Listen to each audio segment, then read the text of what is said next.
The Battle of Chrysalis began at dawn. The Allied fleet appeared from fold space like a storm breaking over the horizon.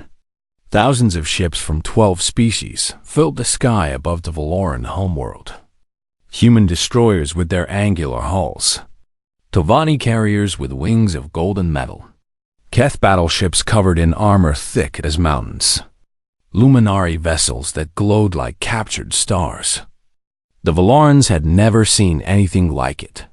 For 300 years, they have faced enemies alone, one species at a time. Now their victims came together, united by a shared purpose. Revenge. High Commander Tellus had been restored to his position in the Imperium's final hour of need. He stood on the bridge of the Imperial flagship, watching the enemy fleet approach. His crystal face showed no emotion, but deep inside, he felt something he had not experienced in centuries: fear.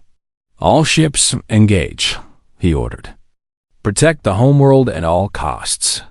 The battle that followed would be remembered for 10,000 years. Valoran crystal ships met human steel in waves of fire and light. The Tovani pilots flew with a fury born from 2 centuries of slavery, their ships dancing through enemy formations like leaves in a hurricane.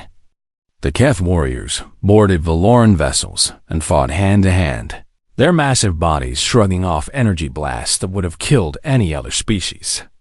The Luminari wrapped themselves around enemy ships and burned through their shields with pure radiance. And in the middle of it all, humans did what humans had always done. They refused to lose. Admiral Teon commanded from the bridge of the Unyielding. His voice was calm as he issued orders, coordinating the largest military operation in history. He had trained his whole life for this moment. He had never truly believed it would come. "Focus fire on their command ships," he ordered. "Once their coordination breaks, their fleet will fall apart." Captain Beek Sujin led the attack run. Her squadron had been rebuilt a dozen times over the course of the war.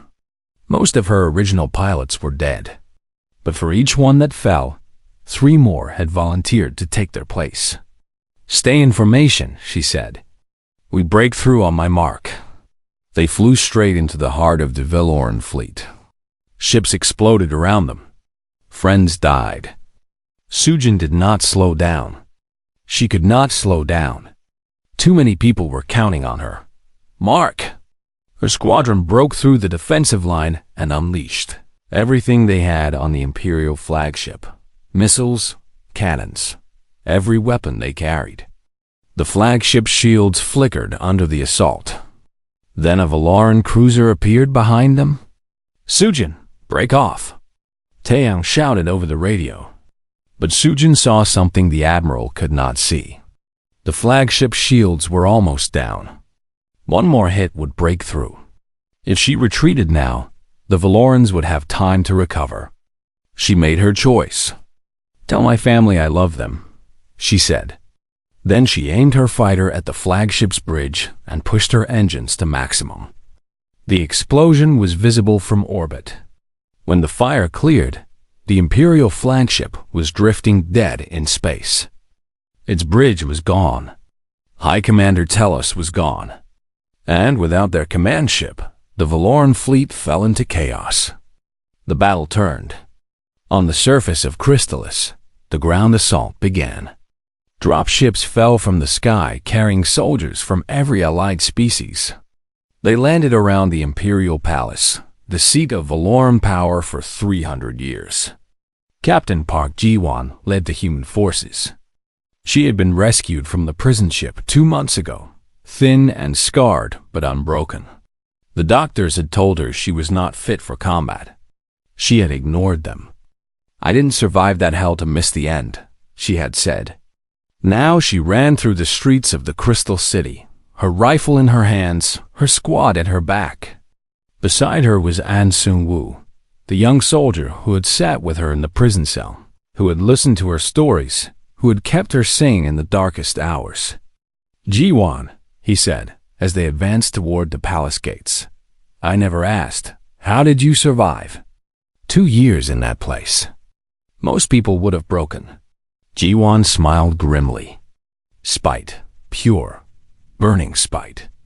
Every time they hurt me, I imagined their faces when we finally came for them. I pictured this moment standing in their city, watching their empire fall. She kicked open a door.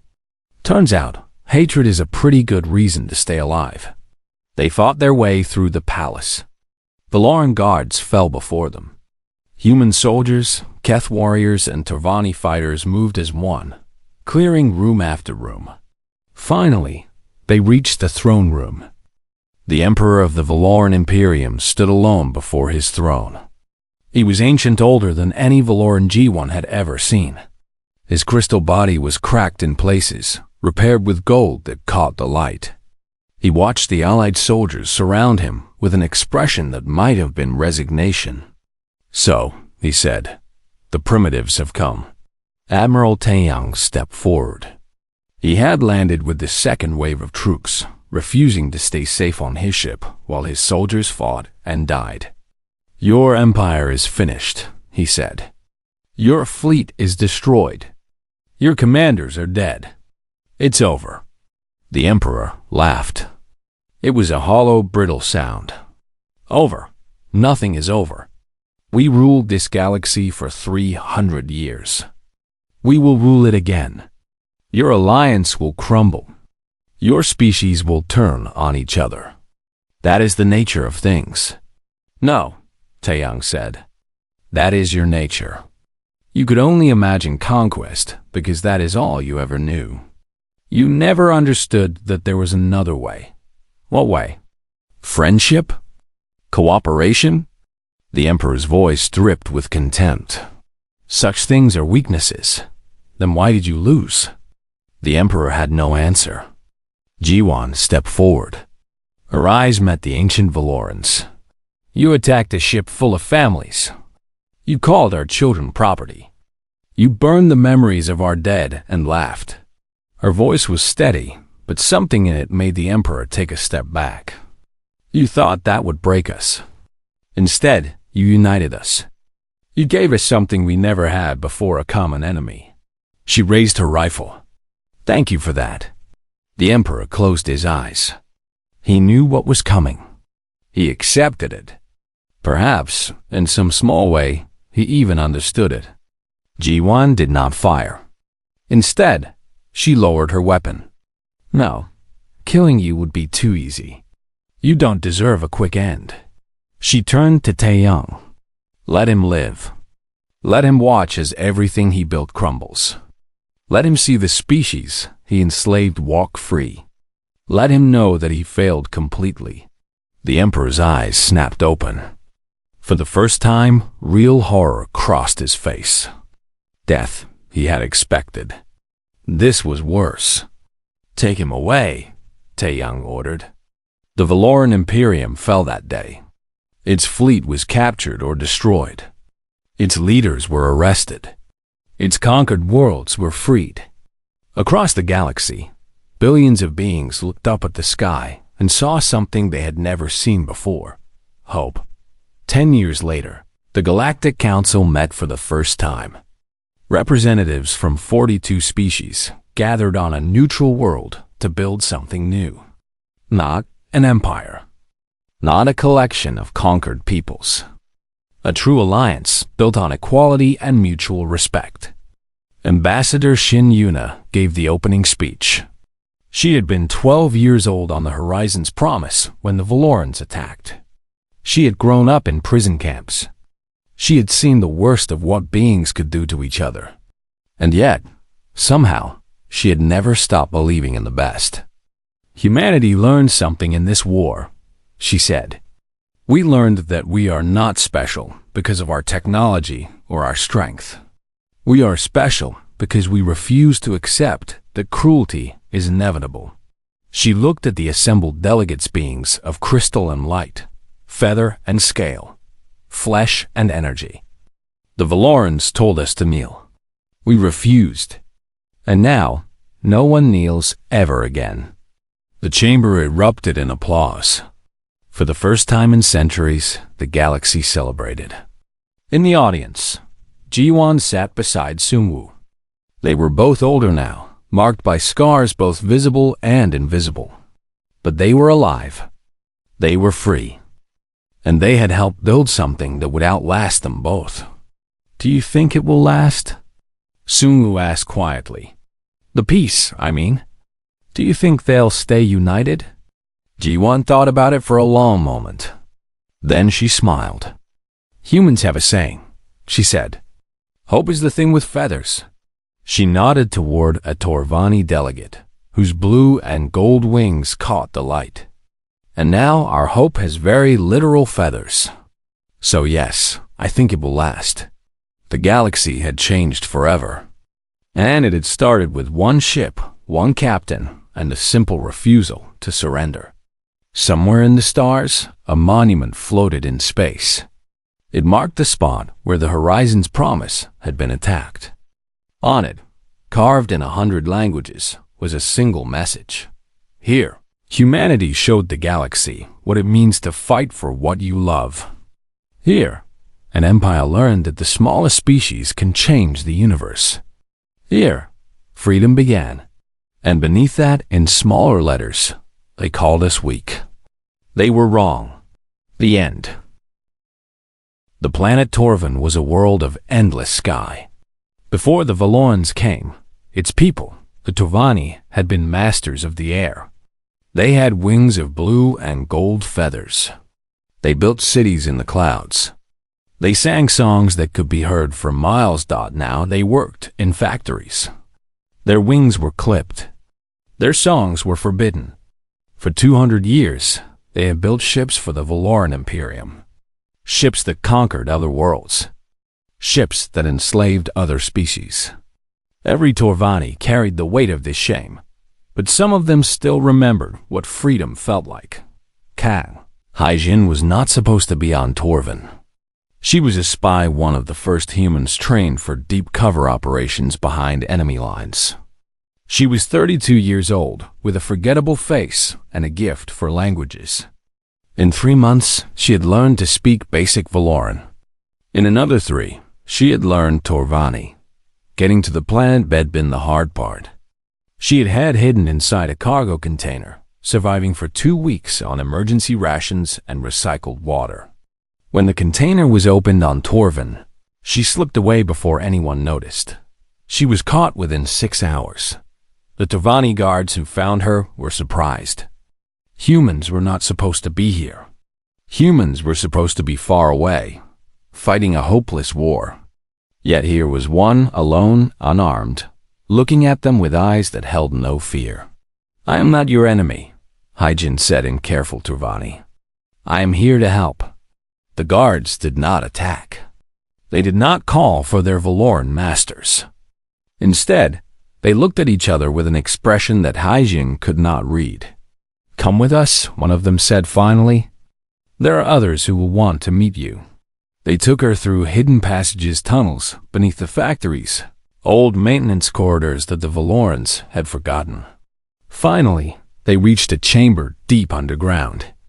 It was filled with Torvani, dozens of them, all watching Haijin with a mix of curiosity and suspicion. An old Torvani stepped forward. His feathers were gray with age, and his wings were bent at painful angles, old injuries that had never healed properly. But his eyes were sharp and clear. "I am Elder Kao," he said. "I lead what remains of the Torvani resistance. We have waited 200 years for someone to challenge the Valorans." He studied Haijin carefully. "And now a human appears in our midst. Tell me, little creature without wings, why should we trust you?" Haijin reached into her pack and pulled out a small device. She activated it, and a holographic image appeared in the air. It showed Earth, blue oceans, green forests, cities full of lights, children playing in parks, families eating dinner together, musicians performing in the streets. A world that was alive and free. "This is what we are fighting for," Haijin said. "This is what the Valorans want to destroy. And this," she changed the image to show the database Sujin had captured, "is what they have done to every species they have conquered, including yours." The Tovani stared at the images.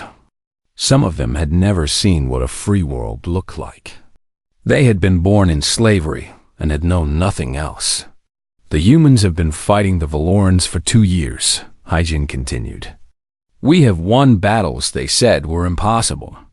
We have destroyed stations they said were invincible. And now we are here to ask you one question. She looked at Elder Kil. Do you want to be free? The old Tarvani was silent for a long moment. Then he laughed a sound like wind through feathers, rusty from lack of use. For 200 years, we have dreamed of this, he said. Every generation has passed down the old stories. The songs we are forbidden to sing, the memories of flight. The hope that someday, someone would come. His eyes met Hyjin's. You are that someone. You are the proof that the Valorans can be beaten. So you'll fight with us? We will do more than fight. Kaio's voice grew stronger. We build their ships. We know their weaknesses. We know which systems can be sabotaged, which commanders can be bribed, which supply lines are vulnerable. He spread his bent wings as wide as they could go. You have come to us seeking allies. You have found an army. The news spread through the Valoran Empire like fire. On Torvin, 3 shipyards suddenly stopped producing vessels. Mysterious explosions had destroyed their main power cores. On the mining world of Keth, the reptilian slaves rose up against their overseers and killed every Valoran on the planet. On a dozen prison ships, guards were found dead in their quarters, their doors locked from the inside. The Valorans did not understand what was happening. For 300 years, their conquered species had been obedient, afraid, broken. Now, suddenly, they were fighting back. The answer came from a captured human transmission. You are not alone. Humanity stands with you. Rise up, fight, be free. On the prison world of Nexus 9, Captain Park Ji-won heard the transmission from a secret radio hidden in her cell. She had been a prisoner for over 2 years. She had been tortured, starved, broken, and rebuilt a dozen times. But she had never stopped believing that this day would come. They're here, she whispered to the other human prisoners. Our people are coming. A young man named An Sung-woo sat beside her. He had been captured 6 months ago during a failed rescue mission. His older brother had been on the Horizon's Promise, and Sung-woo had joined the military the day after the attack. How do you know they'll reach us? He asked. There are millions of prisoners across the empire. How can they save everyone? Ji-won smiled. It was a strange expression on her thin, scarred face. They don't have to save everyone. They just have to show that it's possible. Once people believe they can be free, the Valorans have already lost. She was right. Across the empire, rebellion spread. The luminary beings of pure light who had dimmed themselves to hide from Valoran sensors began to shine again. They used their energy to disrupt communications, to blind sensors, to guide human ships through dangerous space. The Keth used their natural strength to overwhelm prison guards. The Tovani sabotaged ship after ship, inserting tiny flaws that would cause catastrophic failures in combat. And humanity kept fighting. Admiral Taeyang stood on the bridge of his flagship, the Unyielding. Around him, ships from 12 different species formed the largest fleet the galaxy had ever seen against the Valorans. Human destroyers flew alongside Torvani carriers. Keth warriors stood beside Luminari navigators. For the first time in 300 years, the conquered were united.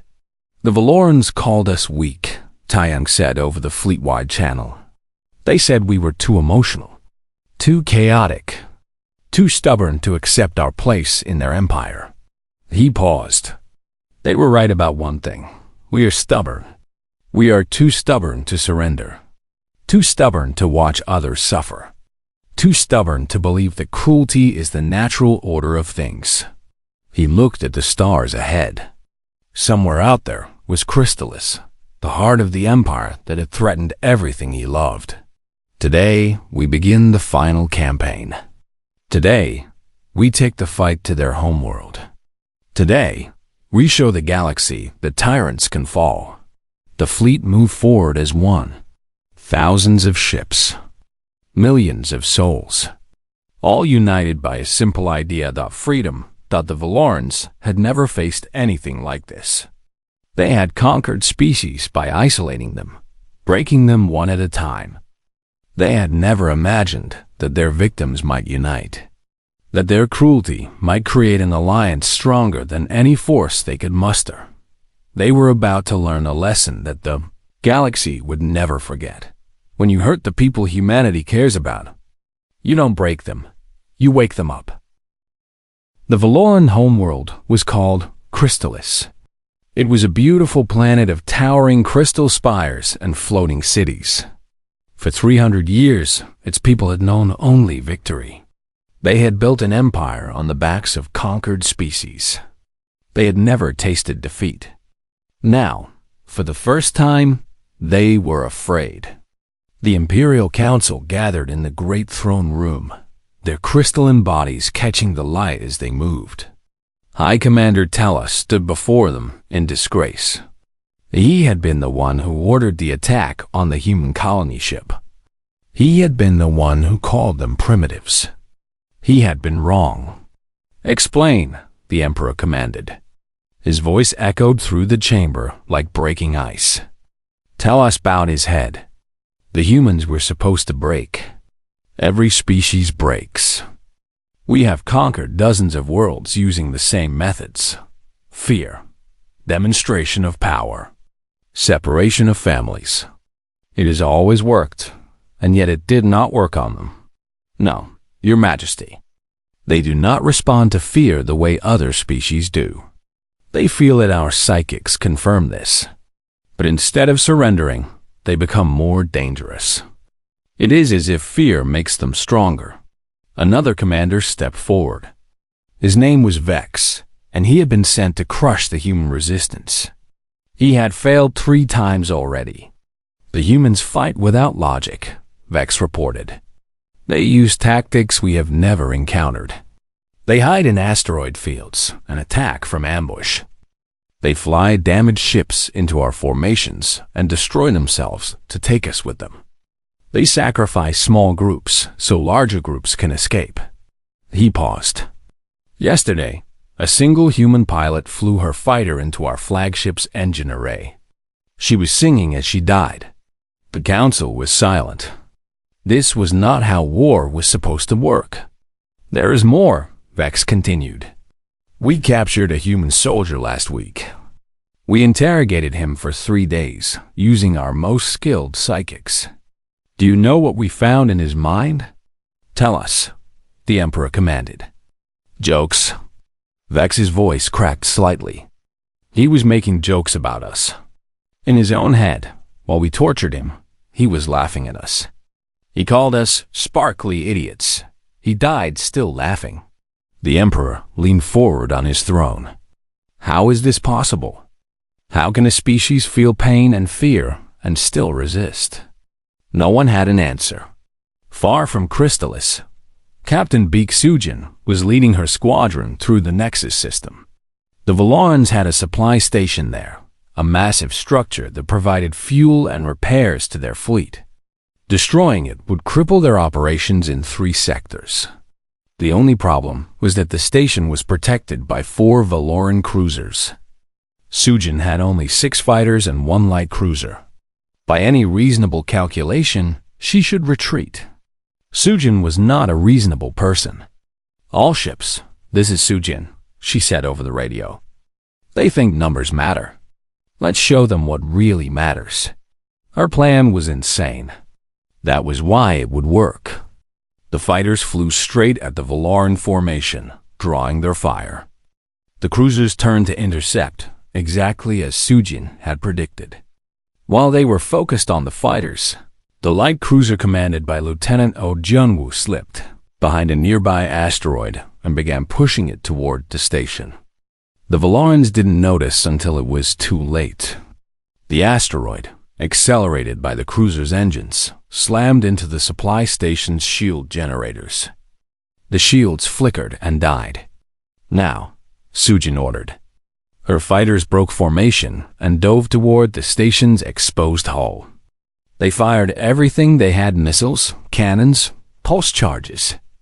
The station's armor cracked. Explosions bloomed across its surface. But there was still the matter of the 4 cruisers. They had realized the trick and were turning back, rage burning in their commands. "Ground team, are you in position?" Sujin asked. A voice crackled over the radio. It belonged to Sergeant Han Jian, a woman built like a tank with a voice like gravel. "In position. Though I have to say, crawling through alien sewage was not in my job description." "Noted. You have 60 seconds. Ji Yong and her team had infiltrated the station through its waste disposal system. No one had ever tried this before. The Valorans had never imagined that anyone would willingly crawl through, refuse to reach them. But humans would do anything to win. The team planted explosives on the station's reactor core and ran. 45 seconds later, the station exploded from the inside out. The blast wave hit the nearest cruiser and sent it spinning into a second one. Both ships broke apart. 2 cruisers remained. Sujin's fighters were low on ammunition. The light cruiser's engines were damaged. By all logic, they should flee. Instead, Junwoo aimed his crippled ship at the nearest cruiser. "Junwoo, no," Sujin said. "I'm not dying for nothing," Junwoo replied. His voice was calm. "My grandmother was on the Horizon's promise. She taught me how to play piano. She made the best soup I've ever tasted. And these bastards took her." He paused. "Tell my family I did something that mattered." His ship collided with the Valoran cruiser at full speed. The explosion was visible from orbit. The final cruiser tried to flee. Sujin's fighters caught it before it could fold away. They hammered it with everything they had left until its crystal hull shattered like glass. The Battle of Nexus 7 was over. The humans had won. But they had not just won a battle. Jiang's team had found something in the station's command center before it exploded: a database. It contained the locations of every world the Valorans had conquered, every species they had enslaved, every prison where captives were held. 17 civilizations, billions of people, all of them suffering under Valoran rule. Sujin looked at the data for a long time. Then she opened a channel to Earth. "Admiral Taeyong, this is Sujin. We won at Nexus, but we found something bigger. Much bigger." She transmitted the database. "We're not just fighting for humanity anymore. There are others out there, others who need help." Back on Earth, Taeyong studied the data with Yoonji and the Council. The scale of Valoran cruelty was almost beyond comprehension. Entire species worked to death in mines. Children separated from parents and raised as servants. Cultures erased. Languages forbidden. Hope extinguished. "This changes things," Minho said quietly. He was still young, but the war had aged him. His sister's face haunted his dreams every night. "Yes," Taeyong agreed. "It does." He looked at the star map, at all those conquered worlds, at all those suffering people. "We started this war to save 2,000 of our own people. But now we have a choice. Do we fight only for ourselves? Or do we fight for everyone?" The question hung in the air. Yoonji answered first. "If we only fight for ourselves, we're no better than them. We just wear different faces." Minho nodded. "My sister didn't go to the stars to find enemies. She went to find friends, to explore, to learn." His voice hardened. "These Valorans have turned the galaxy into a prison. Someone needs to break those walls down." Taeyong made his decision. "We fight for everyone. We liberate every world we can reach. We show the galaxy that the Valorans are not gods. They can be beaten. They can be broken. He smiled grimly. And we'll need help to do it. Which means our next mission isn't destruction. It's recruitment. The war was about to become much bigger, and humanity was about to make some new friends. The message from the Horizon's promise played on every screen on Earth. It played in homes and offices. It played in schools and hospitals. It played in government buildings and military bases. And everywhere it played, people stopped what they were doing and watched Dot. They watched the alien ship appear from nowhere. They watched it disable the colony ship with a single shot. They watched the alien face cold and beautiful and cruel call their people property. They watched the explosion that destroyed the memorial shrine. And they watched Captain Park Ji-won refuse to surrender. For 1 hour, the entire planet was silent. Then the anger began. Admiral Kim Tae-young was 61 years old. He had spent 30 years in the military, rising through the ranks during a time of peace. He had trained for wars that never came. He had prepared for enemies that never appeared. Some people said his job was pointless. Some people said humanity had evolved beyond violence. Those people were calling him now the United Earth. Council met within 3 hours of the message arriving. Tae-young stood before them in his formal uniform, a uniform he had never expected to wear for actual war. Beside him stood Dr. Cho Yoonji, a small woman with glasses and wild hair, who led the Advanced Weapons Research Division. On his other side stood Yoon Minho, the youngest member of the council, only 28 years old. Minho's older sister had been on the Horizon's promise. She was a botanist. She had spent 3 years preparing for the mission. She had called Minho the night before, launched to tell him she would name a flower after him when she discovered new species on the colony. Now she was either dead or a slave. We know almost nothing about these aliens, said Councilwoman Wang. She was old and cautious. Their technology is centuries ahead of ours. Their ships can fold space. Our fastest vessels would take decades to reach them. What can we possibly do? We learn, Tae-young said. We adapt. We fight. With what? Another council member demanded. We have no weapons that can match theirs. We have no ships that can compete. We don't even know where they are. Eunji stepped forward. Her voice was quiet but firm. The message contained more than just video. There was data embedded in the signal. Sensor readings. Energy signatures. A partial map of where the alien ship came from. She paused. Whoever sent this message knew exactly what they were doing. They gave us everything we need to start. Start what? Wang asked. Minho spoke for the first time. His voice was steady, but his hands were clenched at his sides. They called us property. They destroyed our people's memories. They laughed while they did it. He looked around the room at every face. I don't care how advanced they are. I don't care how many ships they have. We are going to find them. We are going to take back our people. And we are going to make them regret the day they touched that ship. The room was silent for a moment. Then Councilwoman Wang, the most cautious voice in the room, nodded slowly. How do we begin? The vote was unanimous. For the first time in human history, Earth declared war on another species. The next 6 months were a blur of activity, unlike anything humans had ever achieved. Every nation on Earth contributed resources. Every factory that could be converted to military production was converted. Every scientist, every engineer, every brilliant mind on the planet was given a single task: find a way to fight. Yoonji led the technology effort. Her team worked around the clock, studying the energy signatures from the alien ship. They built new sensors. They tested new theories. They failed 1,000 times. Then they succeeded.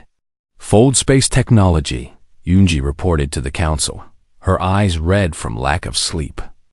That's how they travel. They bend space itself, folding it like paper so that two distant points touch.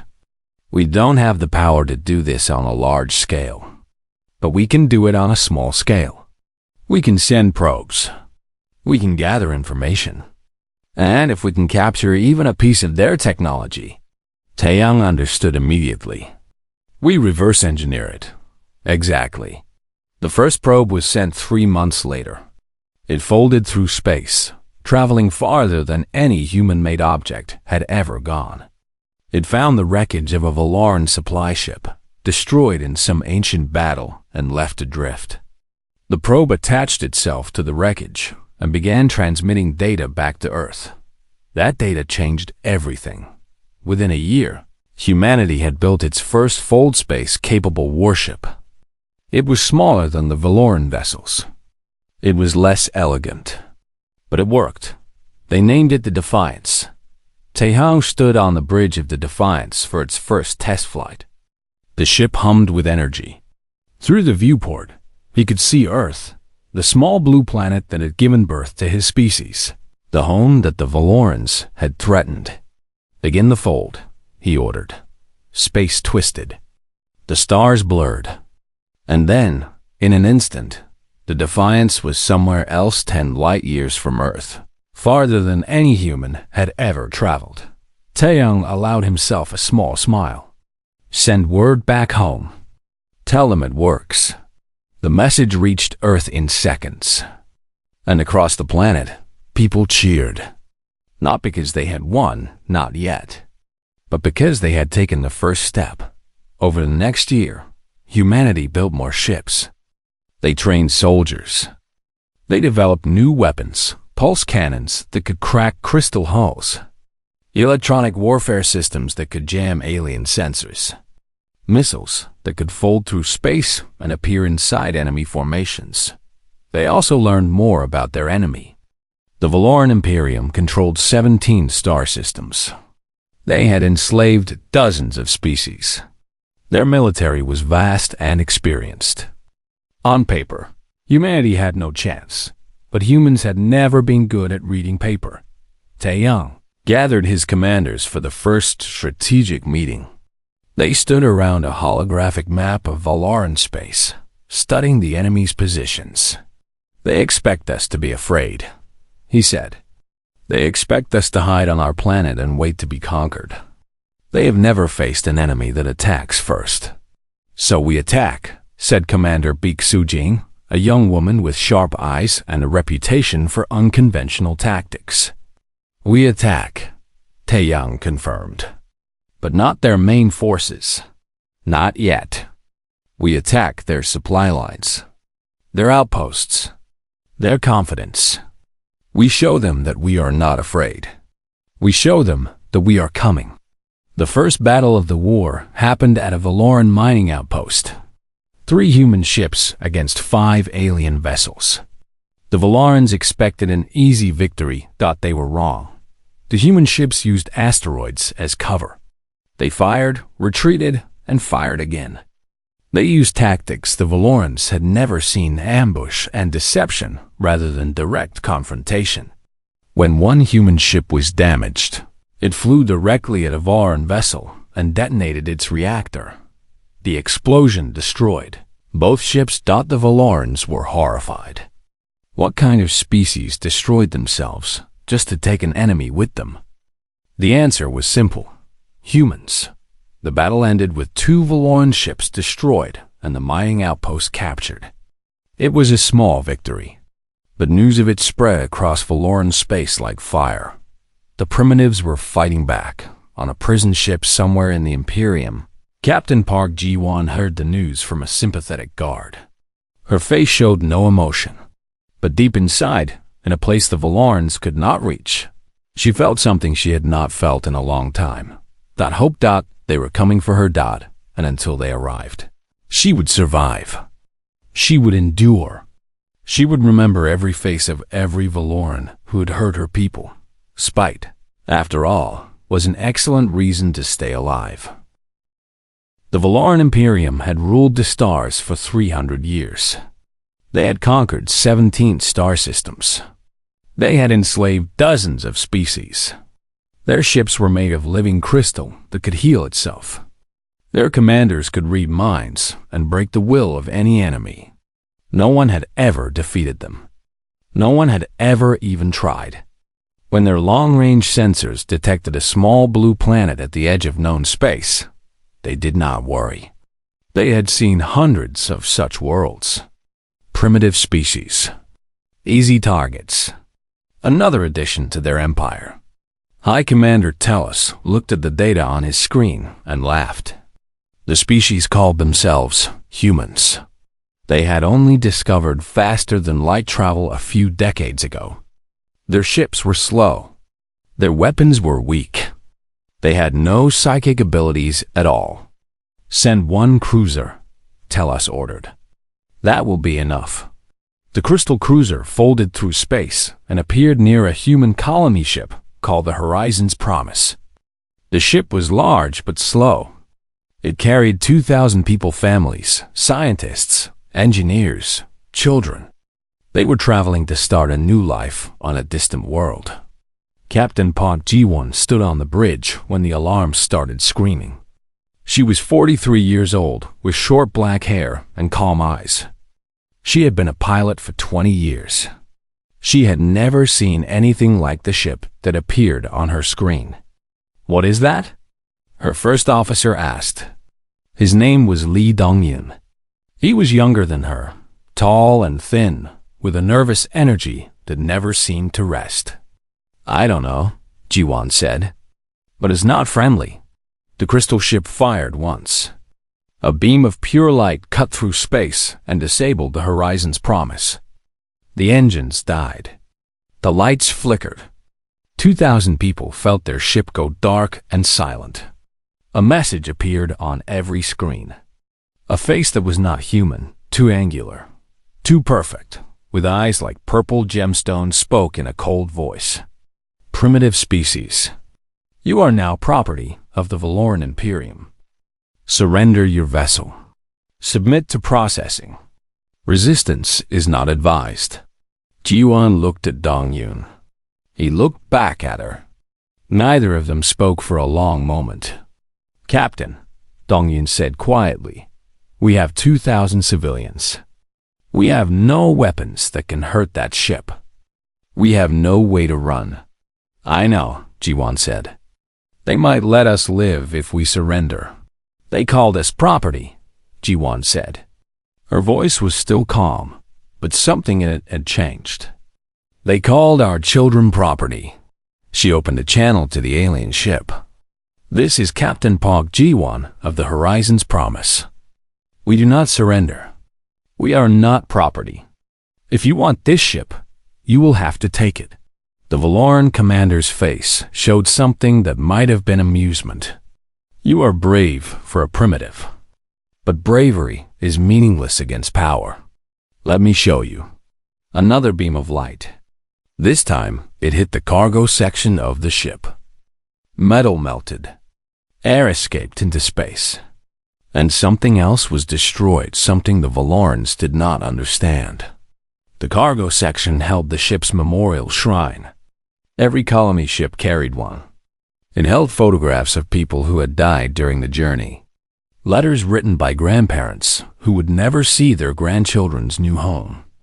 Toys that belonged to children who got sick and didn't survive. Small things.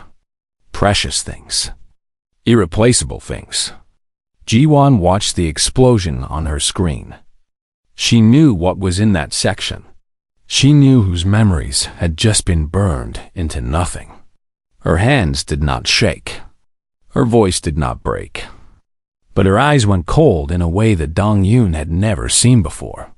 "You just made a mistake," she said. The channel to the Valoran ship was still open. "You will understand soon." The Valoran commander laughed. It was a sound like breaking glass. "You threaten us? With what?" "You have nothing. You are nothing." "We have something you don't understand," Jiwon said. "And you just woke it up." The Valorans boarded the ship an hour later. They took the humans prisoner. They separated families. They'd process the colonists like cattle, marking them with identification tags, sorting them by age and health. The strong ones would work. The weak ones would be discarded. Ji-Wan was put in a special cell. The Valorans recognized that she was dangerous, even if they didn't understand why. They could read minds, but when they tried to read hers, they found something strange. Her thoughts were not chaotic with fear. They were not blank with despair. They were organized, clear, focused on one single idea: revenge. The psychic who scanned her pulled back in confusion. "This one is broken," he reported. "Her mind is not functioning correctly. She should be afraid." "She is not. What is she feeling?" his commander asked. The psychic searched for the right word in the human language files. "Spite," he said finally. "She is feeling spite." The commander did not understand. In 300 years of conquest, the Valorans had never encountered this emotion in such pure form. Fear, yes. Anger, yes. Despair, always. But this cold, patient, burning determination to cause harm, regardless of personal cost, this was new. Before the Valorans could fully disable the Horizon's promise, Dong-Hyun had done something desperate. He had crawled through maintenance tunnels to the communications array. He had bypassed the alien jamming signal for exactly 4 seconds. In those 4 seconds, he sent a burst transmission toward Earth. The message contained everything: the attack, the Valoran faces, their words, their cruelty. And it contained Ji-Wan's final words to her crew, recorded just before the boarding. "They have taken us. They think we are weak. They think we will break. Show them what humans do when you hurt our families. Show them what happens when you make us angry. Do not mourn us. Avenge us." Dong-Hyun was caught and killed for his defiance. The Valorans considered it a minor inconvenience. They did not think the message mattered. By the time it reached Earth, they assumed the humans would have already accepted their place in the Imperium. They did not understand that they had just done the one thing no species should ever do. They had given humans a reason to fight. 47 hours later, the message reached Earth. It played on every screen in every city on every continent. Billions of people watched the alien face call their families property. Billions of people watched the explosion that destroyed their ancestors' memories. The billions of people heard Ji-Wan's final words. And billions of people felt something wake up inside them. Something old. Something dangerous. Something that had been sleeping since humanity had found peace among themselves. The Valorans had conquered the galaxy through fear. They had never faced an enemy that turned fear into fuel. They had never faced an enemy that would burn themselves, just to see their enemies burn too. They had never faced humans. And now it was too late to go back.